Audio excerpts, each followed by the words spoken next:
ప్రభువును రక్షకుడైన యేసయ్య నామములో ఈ వీడియో చూస్తున్న మీ అందరికీ నా హృదయపూర్వకమైనటువంటి వందనాలు చెల్లిస్తున్నాము. ఇది మనం వెళ్తున్న ప్రాంతం ఇశ్రాయేలు దేశంలో ఉన్నటువంటి యోర్దాన్ నది. ఈ యోర్దాన్ నదిలో బాప్తిస్మాలు తీసుకుంటారు. ఇది బాప్తిస్మిచ్చి యోహాను దగ్గర నుండి ఈ ప్రాంతాల్లో బాప్తిసం తీసుకోవడం అలవాటైంది. అయితే యోర్దాన్ నది ఒక పవిత్రమైన పరిశుద్ధమైన నది. ఈ నదిలో స్నానం చేసిన నయమాను యొక్క కుష్ఠరోగము బాగైంది.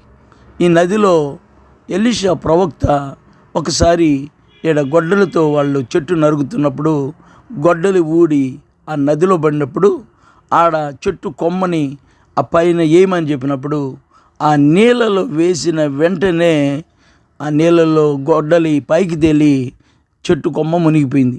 ఇది చాలా అద్భుతం. ఇనప గొడ్డలి లోతైన నదిలో నుండి పైకి తేలడం ఒక అద్భుతమైన విషయం. అలాగే పరిశుద్ధుడైన పవిత్రుడైన ప్రభు అయిన యేసయ్య కూడా ఈ యోర్దాన్ నదిలోనే బాప్తిస్మము తీసుకున్నాడు. యోర్దాన్ నది ఇశ్రాయేల్ చరిత్రలో గొప్ప చరిత్ర. ఈ యొక్క ఇశ్రాయేల్ చరిత్రలోనే కాకుండా ఇక్కడున్న మోయాబీ ప్రాంతం, అమ్మోను ప్రాంతంకి కూడా ఈ యోర్దాన్ నది ఉంటుంది. కాబట్టి వాళ్ళైతే యోర్దాన్ దేశమే అని పేరు పెట్టుకున్నారు.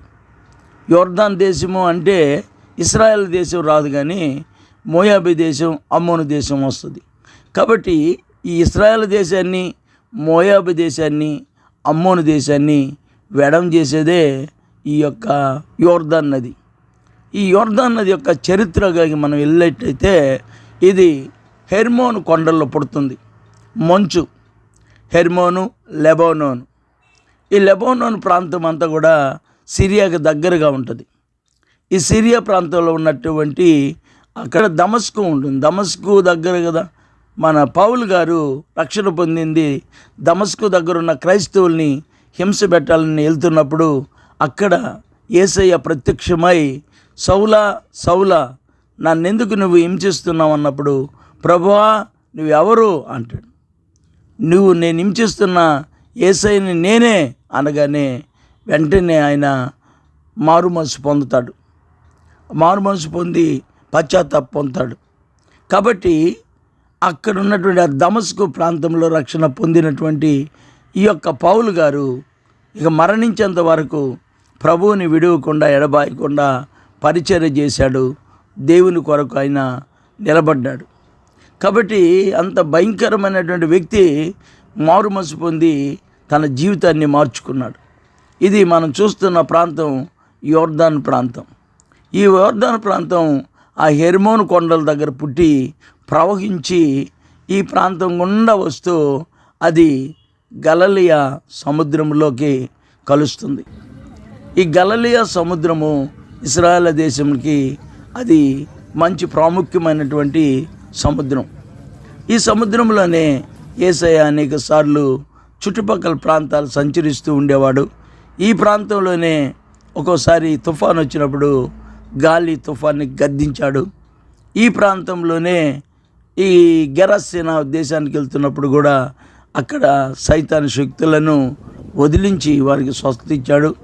అందుకని యేసయ్య ఎప్పుడు చూసినా ఈ కపెర్నహూము ప్రాంతంలోను, ఈ గలిలయ ప్రాంతంలోను, ఈ దెకపోలి ప్రాంతంలోను, ఈ చుట్టుపక్కల ప్రాంతాలన్నీ కూడా సంచరిస్తూ ఆయన పరిచర్య చేశాడు. కాబట్టి ఈ యోర్దాన్ నది ప్రవహిస్తూ వచ్చి ఈ గలిలయ సముద్రంలో కలుస్తుంది. ఇది మంచుతో కూడినటువంటి నీరు. అవి ప్రవహిస్తూ వేడిగా మారి వీటిలో మంచి చేపలు కూడా జీవిస్తూ ఉంటాయి. కాబట్టి అక్కడి నుండి అది ప్రవహించుకుంటూ ఇదిగో ఈ మార్గం గుండా వచ్చి ఈ మార్గం గుండా అది ఈ యొక్క ఎరుకో ప్రాంతంలో నుండి పోయి అక్కడ ఉన్నటువంటి మృత సముద్రంలో కలుస్తుంది.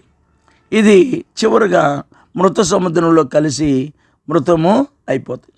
కాబట్టి నీళ్ళు మంచి నీళ్ళే కానీ, గలిలయ నీళ్ళు కూడా శ్రేష్టమైన నీళ్ళే కానీ, మృత సముద్రంలోకి వచ్చిన నీళ్ళు మాత్రం అవి భయంకరమైనటువంటి ఉప్పు నీరు, మృత సముద్రం అంటారు. ఇది చాలా లోతైనటువంటి సముద్రం. ఇది చివర ఇశ్రాయేల్ ప్రజలు ఇశ్రాయేల్ దేశానికి హద్దు లాస్ట్ చివరది అన్నమాట.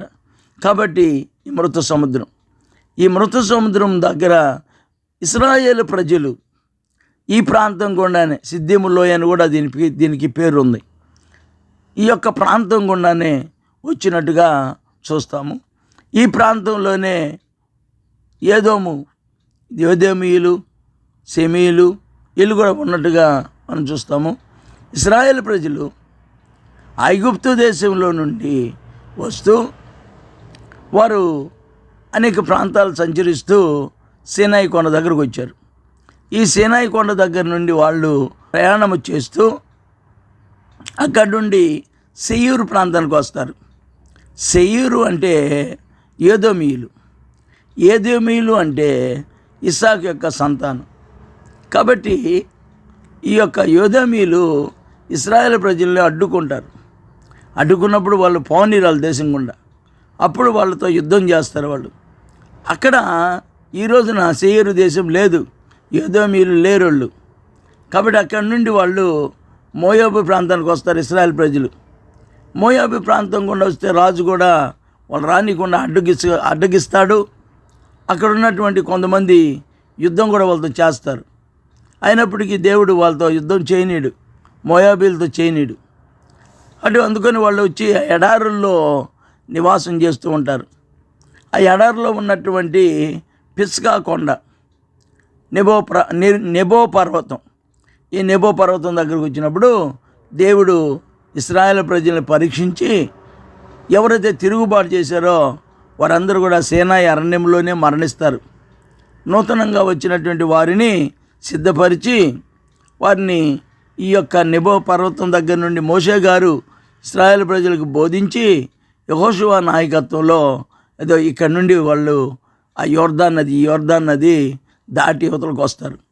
యువతలకు వచ్చినప్పుడు అక్కడ ఉండే ప్రాంతం గిల్గాల్ ప్రాంతం. ఈ గిల్గాల్ అనేటువంటి ఈ ప్రాంతము గమనించినట్లయితే ఇది గుగ్గిలము అంటే సుగంధ ద్రవ్యాలు తయారు చేసేటువంటి ప్రాంతం గిల్గాల్లో గుగ్గిలము లేదా ఒక సామెత ఉంటుంది. కాబట్టి ఈ గిల్గాల్ ప్రాంతాన్ని మొట్టమొదటికి వెళ్తారు. యోర్దాన్ నది ఇశ్రాయేల్ ప్రజలు దాటిన తర్వాత మన్నా ఎక్కడ ప్రారంభమైంది? సీనాయి కొండల్లో మన్నా ప్రారంభమైంది.